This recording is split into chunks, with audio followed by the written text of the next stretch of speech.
Dica número 1. Já fui interpretada por Camila Morgado nos cinemas. Dica número 2. Sou alemã. Dica número 3. Aos 15 anos de idade me juntei ao Partido Comunista Alemão. Dica número 4. Venho de uma família judaica. Dica número 5. Meu verdadeiro nome era Maria Bergner. Dica número 6. Nasci em 1908. Dica número 7. Morri em um campo de concentração nazista em 1942. Dica número 8. Fernando de Moraes escreveu uma biografia sobre mim. Dica número 9. Meu marido foi um dos maiores comunistas da história do Brasil.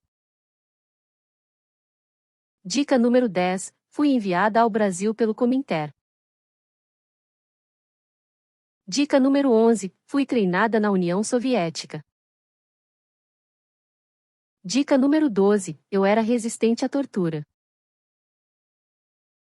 Dica número 13. Fui uma revolucionária comunista.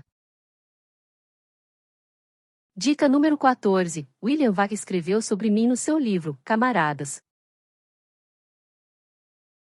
Dica número 15. Me mudei para o Brasil com o objetivo de fazer a revolução e instalar a ditadura do proletariado. Dica número 16. Participei da intentona comunista de 35. Dica número 17. Fui presa durante a ditadura Vargas. Dica número 18. Fui casada com Otto Braun. Dica número 19. Me casei com Luiz Carlos Prestes e tivemos uma filha chamada Anita. Dica número 20. Fiquei conhecida pelo meu nome falso de agente secreta. E aí, acertou? Parabéns para quem palpitou, Olga Benário.